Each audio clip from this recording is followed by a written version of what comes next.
ஹல்லேலூயா, ஹல்லேலூயா. கர்த்தருடைய நாளை சொன்னபடியினால தேவாதி தேவனுக்கு நான் நன்றி செலுத்துகிறேன். விசேஷமாக இன்றைக்கு இந்த 18ஆம் நாளிலே கர்த்தர் உங்களை என்னையும் உபவாச கூடுகையிலே கொண்டு வந்து அவரை துதிக்கும்படியாக, பாடும்படியாக, அவரை ஆராதிக்கும்படியாக என் தேவன் கொடுத்திருக்கிறவர்களுக்காக, இரக்கங்களுக்காக நான் நன்றி செலுத்துகிறேன். இந்த 18 நாட்கள் ஆண்டவர் அநேக காரியங்களை பேசி வந்து கொண்டு வருகிறார். அநேக நன்மையினாலும் நம்மை நடத்தி கொண்டு வருகிறார். விசேஷமாய் இதுவும் ஒரு சில முக்கியமான காரியங்களை ஆண்டவர் நமக்கு திட்டமும் தெளிவாக அவர் பேச போகிறார். ஒரு சில காரியங்கள், ஒரு 5 காரியங்களை மாத்திரம் இன்றைக்கு நாம பார்க்க போகிறோம். இந்த 5 காரியங்களை பார்த்துட்டு நாளை நாம் படிக்க போகிறோம். கர்த்தர் பெரிய காரியங்கள் செய்வாராக. எடுத்தவர்கள் வாசிக்கலாம். யூதா எழுதின பொதுவான நிருபம், அப்போஸ்தலனாகிய யூதா எழுதின பொதுவான நிருபம் 20ஆம் வசனத்தை நாம் வாசிக்கலாம். யூதா எழுதின பொதுவான நிருபம் 20ஆம் வசனம். அந்த அதிகாரத்தில் ஒரே ஒரு அதிகாரம் தான் இருக்கும். அதனுடைய 20ஆம் வசனம், நீங்களோ பிரியமானவர்களே, உங்கள் மகா பரிசுத்தமான விசுவாசத்தின் மேல் உங்களை உறுதிப்படுத்திக் கொண்டு பரிசுத்த ஆவியினுக்குள் என்ன பண்ணுங்க, ஜெபம் பண்ணுங்கள் என்று சொல்லி வசனம் சொல்லப்பட்டிருக்கிறது. இன்றைக்கும் ஆண்டவர் நம்மோடு பேச போகிறதான தலைப்பு என்னவென்று சொன்னால், நம்முடைய விசுவாசம் எப்பேற்பட்டதாக காணப்படுகிறது, நம்முடைய விசுவாசம் எப்பேற்பட்டதாய் காணப்பட வேண்டும் என்று சொல்லி ஆண்டவர் ஒரு 5 காரியங்களை மாத்திரம் இன்னைக்கு நம்மோடு பேச போகிறார். முதலாவது காரியம், நம்முடைய விசுவாசம் எப்பேற்பட்டதாய் இருக்க வேண்டும் என்று சொன்னால், இந்த வசனத்தை 20ஆம் வசனத்தை நீங்கள் வாசித்தீர்களால், நீங்களோ பிரியமானவர்களே உங்கள் மகா பரிசுத்தமான விசுவாசத்தின் மேல் உங்களை உறுதிப்படுத்திக் கொள்ளுங்க. முதலாவது உங்களுடைய விசுவாசம் எப்பேற்பட்டதாய் காணப்பட வேண்டும் என்று சொன்னால், மகா பரிசுத்தமான விசுவாசம். என்னடா இது, புதுவிதமான விசுவாசமாய் இருக்கிறது என்று சொல்லி நீங்க காணப்படலாம். ஆனால் ஆண்டவர் சொல்றார், இப்பேற்பட்ட விசுவாசம் உங்களுக்குள்ள மகா என்று சொன்னால் பெரிய என்பது அர்த்தம், பரிசுத்தமாய் என்று சொன்னால் உண்மையாய் உறுதியாய் அவரை பிடித்து கொண்ட விசுவாசமாக காணப்பட வேண்டும் என்று சொல்லி ஆண்டவர் உங்களுக்கு திட்டமும் தெரியுமாக அவர் பேசுகிறார். இன்றைக்கு உங்களுடைய விசுவாசம் எந்த அளவில் காணப்பட்டு கொண்டிருக்கிறது, உங்களுடைய விசுவாசம் எப்பேற்பட்டவர்களாய் காணப்பட்டு கொண்டிருக்கிறது. ஒருவேளை ஆண்டவர் சொல்லுகிறது போல மகா பரிசுத்தமான உங்களுடைய விசுவாசமாய் இருக்கிறதா, இல்ல அற்பமான விசுவாசமாய் காணப்பட்டு கொண்டிருக்கிறதா, இல்ல தேவர்களுக்கு மாத்திரம் நம்ம விசுவாசத்தை கொண்டிருக்கிறோமா, இல்ல முழுமையான விசுவாசம் நமக்குள்ள காணப்படுகிறதா, இல்ல அவிசுவாசமான காரியங்கள் காணப்பட்டு கொண்டிருக்கிறதா, உங்களை நீங்களே சிந்தித்துக் கொள்ளுங்கள். ஆண்டவர் விரும்புகிறதான விசுவாசம் உங்களுக்குள்ள, ஒரு பெரிய விசுவாசம் உங்களுக்குள்ள காணப்பட வேண்டும் என்று சொல்லி ஆண்டவர் இந்த வருஷத்தின் கடைசியில் உங்கள்கிட்ட எதிர்பார்க்கிறார். ஹல்லேலூயா, ஹல்லேலூயா. தேவ ஜனமே, உங்களுடைய விசுவாசம் ஆண்டவருடைய சமூகத்தில் பெருசா இருக்கணும். குறுகின காரியங்கள் நன்மைக்காக மாத்திரம் இயேசுவை தேடாதீங்க. நிச்சயமாகவே அது உங்களை பரிதாபமான நிலைக்கு கொண்டு போகும். உங்களுடைய விசுவாசம் என்பது ஆண்டவரை நம்புகிற காரியம். உங்க வாழ்க்கையில் காண முடியாத விஷயங்களை நீங்க நம்புகிறது தான் ஆண்டவருடைய விசுவாசம் என்று சொல்லி வேதாகமம் நமது திட்டமும் தெரியுமாய் சொல்லுகிறது. வேதாகமத்தில் எழுது பாருங்க, ஆண்டவர் விசுவாசத்தில் நடத்தினவர்கள் எல்லாருமே அவர்கள் காணப்படாதவர்களை ஆண்டவர் கொடுப்பேன் என்று சொல்லும் போது ஆண்டவர் அவர்களை உறுதியாய் நம்பினார்கள் என்று சொல்லி வேதத்தில் வசனத்தில் நமக்கு திட்டமாய் சொல்லப்படுகிறது. ஒருவேளை இந்த 2024ஆம் ஆண்டுல இந்த வருஷம் முடிகிறதுக்கு இன்னும் 3 நாட்கள் இருக்கிறது. உங்களுடைய விசுவாசம் ஆண்டவரை பற்றுகிறதா இருக்கிறதா, இல்ல தேவனை நம்ம பின்பாற்றத்தில் கொண்டு போகிற காரியங்களாய் காணப்படுகிறதா, உங்களுடைய விசுவாசம் தொய்ந்து போனதா இருக்கிறதா, இல்ல உங்க மேல ஆண்டவர் மேல விசுவாசத்தை உங்களை குறைத்து கொண்டிருக்கிற விசுவாசமா இருக்கிறதா, இல்ல தேவனையே தேடாம அவரை நம்பாம இந்த காரியங்கள் எல்லாம் என் வாழ்க்கையில எப்படி நடக்கும் போது ஆண்டவர் இனி என் வாழ்க்கையில செய்ய மாட்டார் என்று சொல்லி அவிசுவாசமான காரியங்கள் நீங்க ஈடுபட்டு கொண்டிருக்கிறீங்களா? உங்களையே நீங்கள் நிதானித்து இன்றைக்கு இந்த ஆராதனை வேலை உங்களை ஆராய்ந்து பாருங்க. ஆண்டவர் சொல்லுகிறதான விசுவாசம் எப்பேற்பட்ட விசுவாசம் உங்களுக்குள்ள காணப்பட வேண்டும் என்று சொன்னா தேவன் சொல்லுகிறார், மகா பரிசுத்தமான விசுவாசம் இன்றைக்கு சபைகளுக்குள்ளோ தனி நபர்களுக்குள்ளும் ஒவ்வொருடைய வாழ்க்கையில் காணப்பட வேண்டும் என்று சொல்லி தேவன் புரியப்படுகிறார். ஹல்லேலூயா, ஹல்லேலூயா, ஹல்லேலூயா. உங்களுடைய விசுவாசம் பெருசாக குறுகியதாக ஆண்டவர் செய்வார் என்ற ஒரு நம்பிக்கை உங்களுக்குள்ள இருக்கணும். நீங்க பார்க்காத விஷயத்தெல்லாம் நம்பணும், ஆண்டவர் செய்வோம். ஹல்லேலூயா, ஹல்லேலூயா. உங்க வாழ்க்கையில் நீங்க தேடுறீங்க இல்லையா, உங்களுக்கு கிடைக்காத விஷயத்துக்காக நீங்க நிறைய பேர் ஆண்டவர்கிட்ட கேட்டிருக்கோம் இல்லையா, அதெல்லாம் ஆண்டவர் செய்யணும்னா உங்களுக்குள்ள என்ன வரணும்? விசுவாசம் வரணும். ஆபிரகாம் ஆண்டவர் கூட ஆகாரத்தை விட்டு வெளியே வான்னு சொன்னார். வெளியே வந்தா நான் வந்துப்பார் வானத்தின் நட்சத்திரங்கள் எப்படி இருக்கிறது அப்படியா இவன் சொல்றதை நான் பெருமை செய்வேன். கடற்கரை மணல்களை பார், இப்பேற்பட்டவைக்காக உன்னுடைய சந்ததியை நான் என்ன பண்ணுவேன்? பெருமை செய்வேன் என்று சொன்னார். ஆனால் ஆண்டவரை நீங்க வாக்குத்தத்தம் பண்ணும்போது ஆபிரகாமுடைய கரத்துல ஒன்றுமே இல்லை, அவளுடைய மனைவியுடைய கர்ப்பத்துல ஒன்றுமே இல்லை. ஒன்றும் இல்லாதவைகளை உருவாக்குகிறது தான் ஆண்டவருடைய விசுவாசமாய் காணப்படுகிறது. உங்க வாழ்க்கையில ஒன்றுமே இல்லை, ஆனால் ஆண்டவர் அதை செய்வேன் என்று சொல்லுகிறாரா? அதை நம்புங்க, அதை விசுவாசிங்க, உறுதியாய் பிடித்துக் கொள்ளுங்க.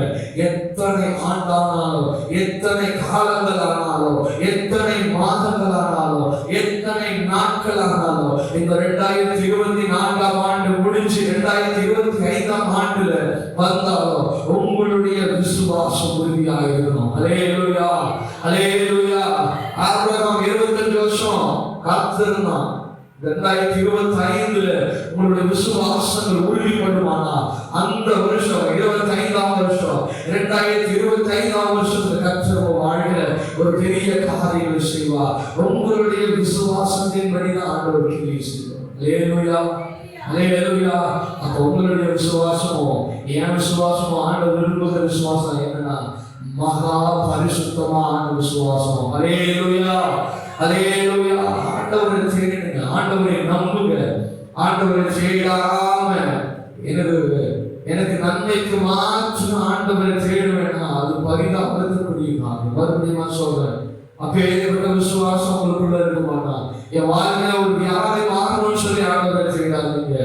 ஆண்டவர் எனக்கு நன்மை செய்தபடியால் துதிப்பேன் என்று சொல்லி அவரை விசுவாசத்தை துதிங்க. என் வியாதியை அவர் மாற்ற முடியும், என் பிரச்சனையை அவர் மாற்ற முடியும், என் கஷ்டத்தை அவர் மாற்ற முடியும், என் சோர்வை அவர் மாற்ற முடியும். அப்படி விசுவாசத்தை ஆண்டவரை தேடுங்க. அதுதான் உங்களுடைய உண்மையான விசுவாசமாய் காணுகிறது. ஆண்டவர் ஒரு நன்மைக்காக தேடாதீங்க. ஒரு ஹாஸ்பிட்டலுக்கு கூட ஆண்டவர் சொந்தத்தை யூஸ் பண்ணாதீங்க. இன்னைக்கு சபை எப்பேற்பட்டதாய் காணப்படுகிறது என்று சொன்னா ஒரு ஹாஸ்பிட்டலை போல காணப்பட்டு கொண்டிருக்கிறது. தேவைக்கு மாத்திரம், வியாதிக்கு மாத்திரம் ஆண்டவர்கிட்ட நன்மையை பெற்ற பிறகு அங்க எங்க போறாங்க என்பதே தெரியாது. மறுபடியும் ஒரு பிரச்சனைகளால்தான் அவங்க என்ன மறுபடியும் சபையில அப்படிப்பட்டவர்களாய் நீங்கள் இருக்கவே இருக்காதீங்க. உங்களுடைய விசுவாசம் மகா பரிசுத்தமானதாக இருக்கணும். யோபுவை போல ஆண்டவர் என் வாழ்க்கையில நன்மை செய்தாலும் சரி, நன்மை செய்யாவிட்டாலும் சரி, அவரை நான் துதிப்பேன், அவரை பாடுவேன், அவரை நம்புவேன், அவரை உறுதியாக பிடித்துக் கொள்வேன். என் மரணம் பரியந்தமோ அவரை தான் நான் தேடுவேன் என்ற ஒரு விசுவாசம் அவனுக்குள்ள காணப்பட்டு பாருங்க. அப்பேற்பட்ட விசுவாசம் தான் இன்றைக்கு உங்களுக்குள்ளும் எனக்குள்ளும் அவை காணப்படுகிறவர்களாக இருக்கணும். ஹல்லேலூயா, ஹல்லேலூயா. அப்போ அந்த மகா பரிசுத்தமான விசுவாசம் உங்களுக்குள்ள இருக்குதா? யோசிச்சு பாருங்க. எனக்குள்ள அப்பேற்பட்ட விசுவாசம் இருக்கா? இல்ல எனக்குள்ள குறைந்த விசுவாசம் இருக்கா? ஏதாவது ஒரு பிரச்சனை வந்துட்டா நான் ஆண்டவரை விட்டு பின்மாற்றத்துல போகிறேன்னா, என் கஷ்டம் ஏதாவது வந்துருச்சுன்னா நான் ஆண்டவரை விட்டு தூரம் போயிருக்கிறேன்னா, ஏதாவது நன்மைக்காக மாத்திரம் நான் இயேசுவை தேடி கொண்டு இருக்கிறேன்னா, ஒரு விசுவாசத்தில் உங்களை நினைத்து கொண்டு உறுதியாக ஆண்டவரை தேடுங்க. நிச்சயமாகவே ஒரு காரியங்களை எல்லாவற்றையும் எல்லாவற்றையும் மாற்றுவார். ஹல்லேலூயா, ஹல்லேலூயா. அப்போ உங்களுடைய விசுவாசம் முதலாவது விசுவாசம் எப்படி இருக்கணும்? மகா பரிசுத்தமான விசுவாசமாக இருக்கணும். அவர் செய்வார், அவர் செய்து முடிப்பார், அவரால் மாத்திரம் தான் செய்ய முடியும் அப்படின்ற ஒரு விசுவாசம் உங்களுக்குள்ளோ எனக்குள்ள இந்த நாட்டில் வருவானால் நிச்சயமாகவே கற்று நமக்குள் கிரியை செய்ய அவர் தொடங்குவார். ஹல்லேலூயா, ஹல்லேலூயா. சத்தமா சொல்லாமா? ஹல்லேலூயா. வாயிலிருந்து சொல்ல ஹல்லேலூயா. இரண்டாவது விசுவாசம் 1 பேதுரு 1ஆம் அதிகாரம் அதனுடைய 7ஆம் வசனத்தை வாசிக்கலாம். 1 பேதுரு 1ஆம் அதிகாரம் அதனுடைய 7ஆம் வசனத்தை வாசிக்கிறேன். அழிந்து போகிற பொன் அக்கியினாலே சோதிக்கப்படும், அதை பார்க்கிலும் அதிக விலையேறு பெற்றதாக இருக்கிறது உங்களுடைய விசுவாசம். சோதிக்கப்பட்டு இயேசு கிறிஸ்து வெளிப்படும் பொழுது உங்களுக்கு புகழ்ச்சியும் கனமும் மகிமையும் உண்டாக காணப்படும். அல்லேலூயா, அல்லேலூயா. இரண்டாவது விசுவாசம் எப்பேற்பட்ட விசுவாசம் என்று சொன்னா விலையேற பெற்ற விசுவாசமாயிருக்கும். எப்பேற்பட்ட விசுவாசம்? விலையேற பெற்றோம். நீங்க சோதிக்கப்படும் பொழுது கவலைப்படாதீங்க. அதுதான் இங்க சொல்றது வசனம் பாருங்க. பொன் அக்கினியினால் சோதிக்கப்படும், அதை பார்க்கிலும் நீங்க விலையேற பெற்றவாங்க. சோதனையில நீங்க சதித்து வாழும் பொழுது, அந்த விசுவாசத்துல நடந்து கொள்ளும் பொழுது ஒரு பொன்னை காட்டிலும் விலையேற பெற்றவர்களாக தேவன் உங்களை பார்க்கிறவராக இருக்கிறார். அல்லேலூயா, அல்லேலூயா. இன்னைக்கு பொன்னையும் பொருளையும் நம்பி விசுவாசித்து இன்னைக்கு சேர்த்து வைத்துக் கொண்டிருக்கிறாங்க, கழுத்திலையும் காதலையும் மாட்டிக் கொண்டிருக்கிறாங்க. ஆனால் ஆண்டவர் உங்களை எப்படி பார்க்கிறார் என்று சொன்னா, உங்க விசுவாசத்தை எப்படி பார்க்கிறார் என்று சொன்னா, இந்த காதலையும் கழுத்திலையும் மாட்டி இருக்கிற பொன்னை காட்டிலும் நீங்க சோதிக்கப்படுகிற காலங்களில் நீங்கள் விசுவாசமாய் இருப்பீர்களா, அந்த விசுவாசத்திலே நடப்பீர்களா, அந்த விசுவாசத்தில் தேவனை உறுதியாய் தேடுவீர்களா, அந்த விசுவாசம் எப்பேற்பட்ட விசுவாசம் என்று சொன்னால் விலையேற பெற்ற பொன்னை காட்டிலும் விலையேற பெற்றது என்று சொல்லுகிறார். அல்லேலூயா, அல்லேலூயா. அதுதான் விலையேற பெற்ற விசுவாசம். என் வாழ்க்கையில் என்ன சோதனை வந்தாலும் என் தேவனை விட்டு நான் போக மாட்டேன். என் தேவனை நான் விட்டு போக மாட்டேன். என் தேவனை நான் தேடாம விடவே மாட்டேன். என் நம்பிக்கை அவர் மேலதான் இருக்கும். அவரை நான் உறுதியாக பிடிச்சுக் கொள்வேன். என் வாழ்க்கையில் ஏற்பட்ட சோதனைகள் வந்தாலோ அந்த சோதனையில நான் நடந்து அவருடைய உறுதியாக பிடித்துக் கொண்டு அவருடைய விசுவாசத்துல நான் என்ன பண்ண போறேன், நம்பிக்கை உள்ளவர்களாக காணப்பட்டு என் தேவன் என்னை விலையேற பெற்றவனா என்ன பண்ண போகிறாரு, ஆசீர்வதிக்க போகிறார். அல்லேலூயா, அல்லேலூயா, அல்லேலூயா. எனக்கு எல்லாருமே ஆசீர்வதிக்கப்படணும்னு ஆசைப்படுறீங்க. யாருமே இங்க வந்திருக்கவங்க ஆண்டவர் என்னை ஆசீர்வதிக்காம விட்டாக்காக பரவாயில்ல அப்படின்னு சொல்ல முடியுமா? இல்லவே இல்லை. எல்லா ஆசீர்வாதத்தை தேடிதான் வருகிறோம். ஏதாவது ஒரு நன்மை வரணும் அப்படின்றதுக்காக தான் வருகிறோம் இல்லையா? அப்போ ஆண்டவர் அந்த விலையேற பெற்ற காரியத்தை உங்க வாழ்க்கையில செய்யணும்னா நீங்க விலையேற பெற்ற விசுவாசமா இருக்கணும். அல்லேலூயா.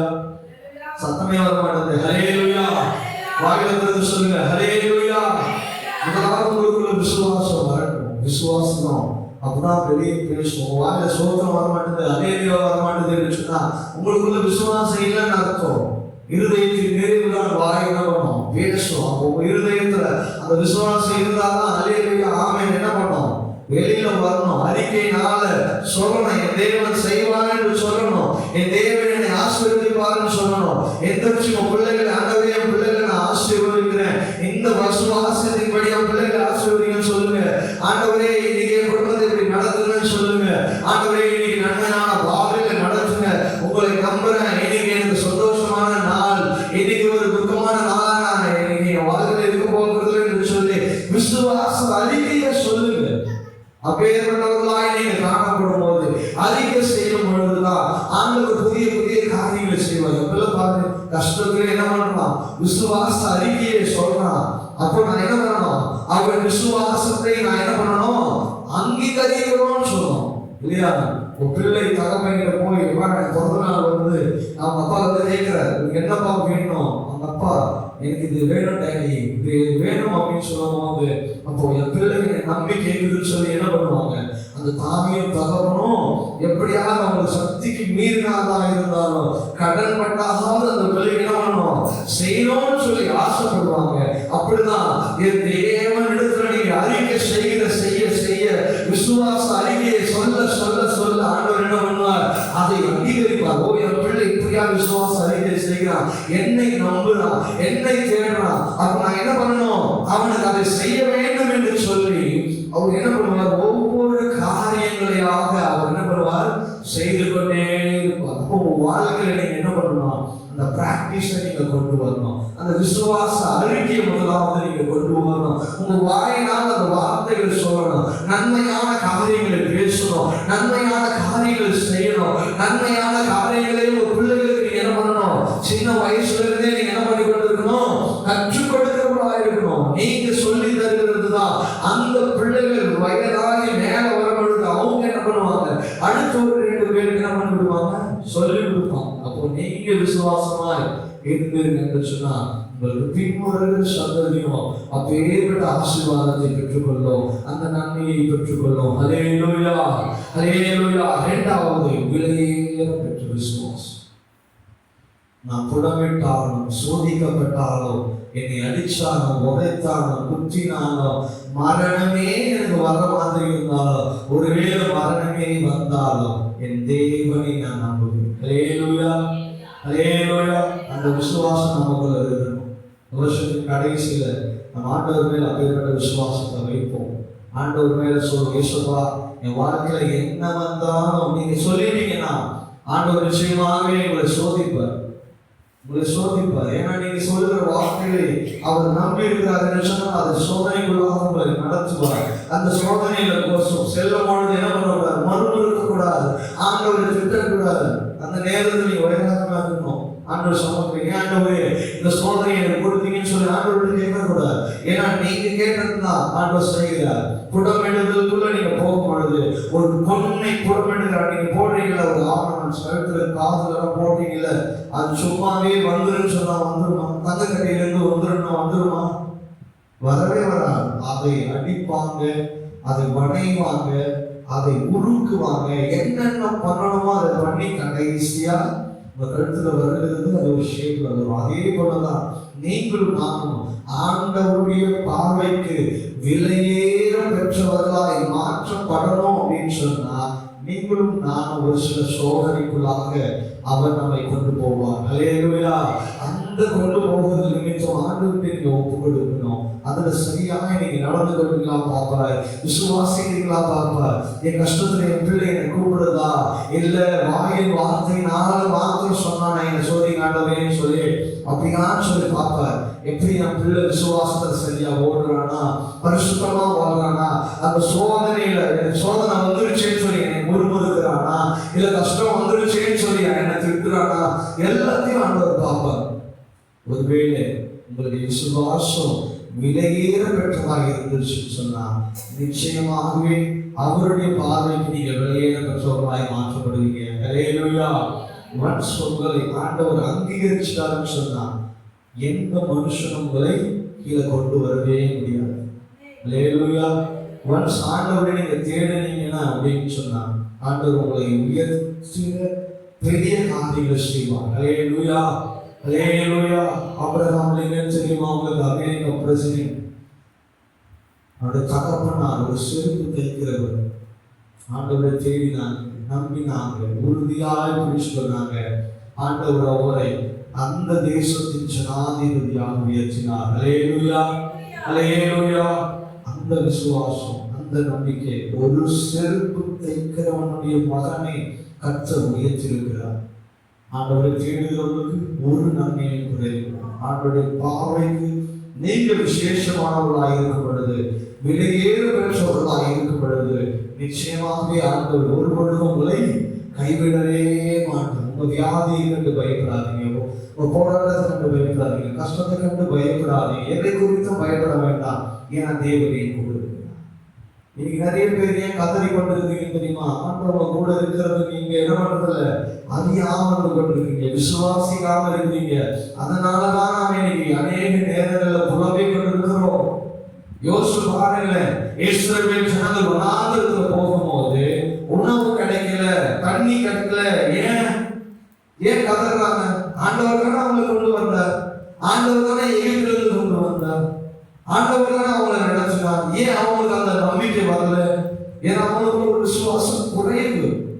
ஆண்டவராக என்னை நடத்துகிறார். இன்னும் நல்லா சொல்ல போனா விடிய காலத்திலேயே அவங்களுக்கு உணவு மண்ணா வானத்திலிருந்து வருது. அதெல்லாம் பார்த்து கூட என்ன பண்றது இல்லை, நம்பிக்கை வர்றதில்ல.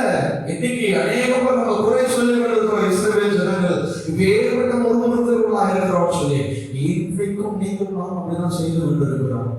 ஒரு சிலர், வெகு சிலர் தான் ஆண்டவரை உண்மையாய் நம்பி விசுவாசித்துக் கொண்டிருக்கிறாங்க.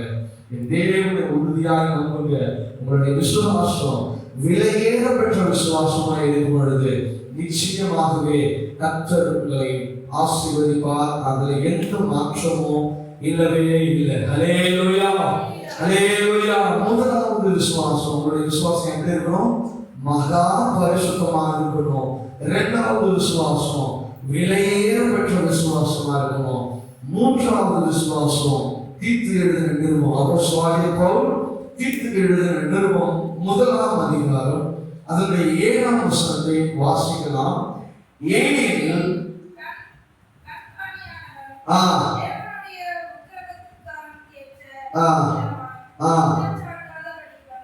தன் இஷ்டத்தின்படி செய்யாதவனும்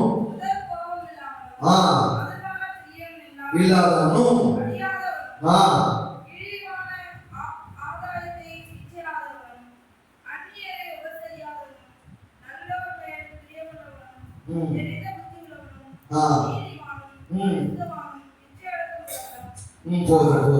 போதும். இந்த வசனத்திலே 14ஆம் வசனத்தை வாசிக்கிற கடைசியா 14ஆம் வசனம், 14 1ஆம் அதிகாரம் 14ஆம் வசனம். விசுவாசத்திலே ஆரோக்கியமுள்ளவர்களாய் இருக்கும்படி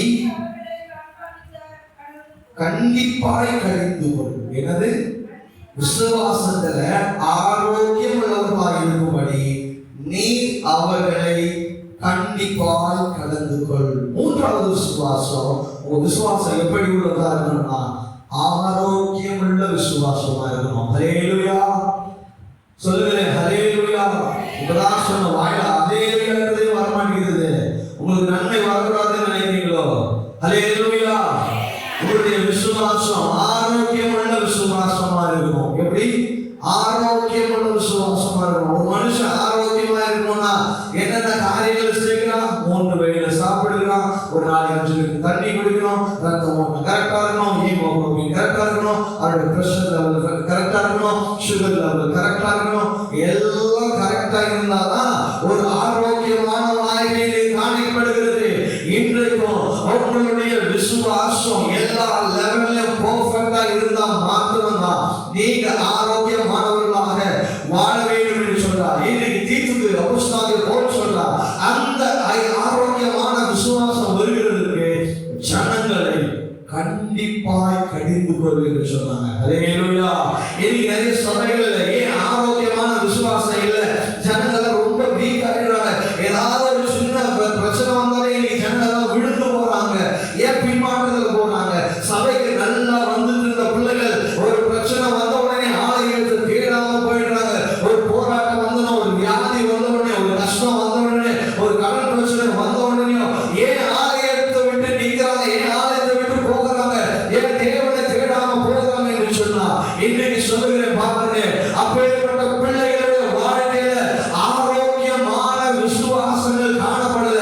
இந்த ஆரோக்கியமான விசுவாசம் சபைகளில் எப்படி வரும் என்று சொன்னா ஜனங்களை கண்டிப்பாய் கடிந்து கொள்ள வேண்டும். ஹல்லேலூயா. கடிந்து கொள்ளுகிற உபதேசங்கள் இன்றைக்கு சபைகளில் காணப்படாததுனாலதான் ஒரு விசுவாசம் எப்பேற்பட்ட விசுவாசனா ஆரோக்கியமான விசுவாசங்கள் இன்னைக்கு சபைகளில் காணப்படாம போகிறது. ஹல்லேலூயா, ஹல்லேலூயா. ஒரு மனுஷனுக்கு ஒரு வியாதி வந்துருச்சு, அவனுடைய ஒயிட் பிளட் செல் கம்மியாயிருச்சு அப்படின்னா அவனுக்கு எல்லா வியாதியும் ஈஸியா என்ன பண்ணிடும்? அட்டாக் ஆயிரும். டெங்கு வந்துருச்சுன்னா அவன் சரீரத்துல என்ன ஆயிரும்? வெள்ள எண்கள் என்ன ஆயிரும்? கவிழ்ந்துடும். உடனே அவன் என்ன பண்ணுவாங்க? எப்படியாவது அந்த ஒயிட் பிளட் செல் என்ன பண்ணணும்? கூட்டணும்னு பார்ப்பாங்க. ஒருவேளை இன்னும் குறைஞ்சு போச்சுன்னா அவனுடைய நாள் என்ன ஆயிடும்? முடிச்சு போயிடும், மரணம். அவ்வளவுதான். இன்னைக்கு டெங்கு மறிக்கிறதுக்கு காரணம் என்னன்னா அந்த சரீரத்தில் ஒயிட் பிளட் செல் குறைகிறதுக்கு காரணம் இன்றைக்கு நீங்க ஆண்டவரை விட்டு பின்மாற்றத்துல போகிறீங்க அப்படின்னா உங்களுடைய ஆரோக்கியமான விசுவாசம் குறைகிறதுனாலதான். இந்த ஆரோக்கியமான விசுவாசம் படிப்படியா குறைஞ்சு போச்சுன்னா உங்களுக்கு ஆண்டவர் மேல இருக்கிற விசுவாசம் போகும். ஆண்டவர் விட்டு தூரமா போவீங்க. கடைசியில உங்களை அது மரணத்தின் பாதையில கொண்டு போகும். அந்த மரணம் உங்களை எங்க கொண்டு போகும்னா பாதாளத்துக்கு உங்களை கொண்டு போகும். ஹல்லேலூயா. இதை கேட்டுக் கொண்டிருக்கிற தேவ பிள்ளைகள், உங்களுடைய சபையில கண்டித்து சொல்லுகிற வார்த்தைகளுக்கு கீழ்ப்படிங்க. பாஸ்டர் சொல்லிட்டாரு, திட்டாரு, எங்களுக்கு கடிந்து பேசிட்டாரு, பொதுவாக சொல்லப்படுகிற வார்த்தைகள் எனக்கு தான் சொல்லிட்டாரு, என்ன பார்த்து தான் சொல்லிட்டாரு, என் குடும்பத்தை பார்த்து தான் சொல்லிட்டாரு அப்படின்னு சொல்லி சபையை விட்டு நின்றாதீங்க. அந்த கடித உபதேசத்தை விட்டு விலகி போயிடாதீங்க. பாஸ்டர் திட்டுகிறாரு அப்படின்னு சொன்னா, பாஸ்டர் அவங்களை திட்டுகிறாங்க சொன்னா உங்க நன்மைக்காக சொல்லுகிறாங்க. நீங்க ஒரு ஆரோக்கியமான விசுவாசத்துல வளர வேண்டும் என்று சொல்லிதான் சபைகளை நடத்துகிறது. இவைகள் நடக்கிறதுனால்தான் இன்னைக்கு சபைகளிலே கண்டித்து கொள்ளுகிற என்னது உபதேசங்கள் இன்னைக்கு காணப்படுகிறது இல்லை. விசுவாசிகள் கடிந்து கொள்வது இல்லை. ஏன்னா சபைகளை விட்டு சபை என்ன பண்றாங்க, ஆச்சரியமாக இன்படுறாங்க, பின்மாற்றத்துல போயிடுறாங்க அப்படின்னு சொல்லி சபைகளை என்ன பண்றது இல்லை, ஜனங்களை கடிந்து கொள்ளாமல் போகிறாங்க. இதனால என்ன ஆகுதுன்னா விசுவாசங்கள் குறைந்து போகிறது. ஆரோக்கியமான விசுவாசங்கள் இன்னைக்கு காணப்படவே இல்லை. ஹல்லேலூயா, ஹல்லேலூயா, ஹல்லேலூயா. இந்த விஷயத்துல ஆண்டவர் என்ன சொல்லிருக்க காரியம், ஜனங்களை ஆரோக்கியமான பாதையில கொண்டு போகணும். ஹல்லேலூயா, ஹல்லேலூயா. கடிந்து கொள்ளுதல் நல்லதுதான்.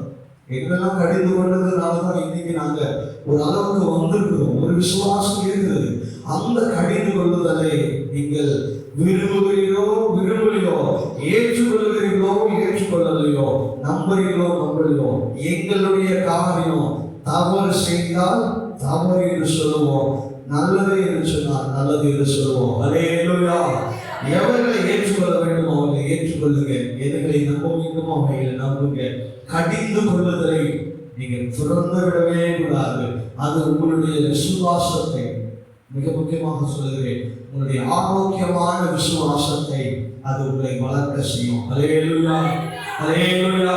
நீங்க தவறு செய்யும்போது, தவறுன்னு சொல்லும் பொழுது அதை திருத்திக் கொள்ள நீங்க என்ன பண்ணணும், உங்களை ஆயத்தப்படுத்திக்கணும். அவங்க என்ன சொல்றது, அவங்க என்ன பண்றது அப்படின்னு ஒரு நிலைமைக்குள்ள வந்துட்டீங்கன்னு சொன்னா அது உங்களை பெருமையின் பாதையில கொண்டு போகிறோம். இப்படிதான் ஒரு மனுஷன் பெருமையினால எங்கிருந்து விழுந்தான், பரலோகத்திலிருந்தே விழுந்தான். ஹல்லேலூயா. அதனால ஒரு விசுவாசம் ஆரோக்கியம் உள்ள விசுவாசமாய் காணப்படணும். ஹல்லேலூயா, ஹல்லேலூயா. இன்னைக்கு 3 காரியங்கள் தான் பார்த்தோம். நேரம் ஆயிடுச்சு. முதலாவது, ஒரு விசுவாசம் எப்பேற்பட்டதாக இருக்க வேண்டும் என்று சொன்னால் மகா பரிசுத்தமாக இருக்க வேண்டும். 2வது, விலையேறப்பட்ட விசுவாசமாக இருக்கணும். 3வது, விசுவாசம் ஆரோக்கியமுள்ள விசுவாசமாக இருக்கணும். இந்த விசுவாசம் உங்களுக்கு காலமானால் நிச்சயமாகவே இந்த விசுவாசம் உங்களை மேன்மையான பாதையில கொண்டு போகும். இந்த ஆரோக்கியமான விசுவாசம், இந்த விசுவாசத்தை உறுதிப்படுத்துவது உங்களை பரலோகத்துல இந்த விசுவாசம் கொண்டு போய் சேர்க்கும். ஹல்லேலூயா, ஹல்லேலூயா. கர்த்தர் இந்த வார்த்தைகளை ஆசீர்வதிப்பாராக.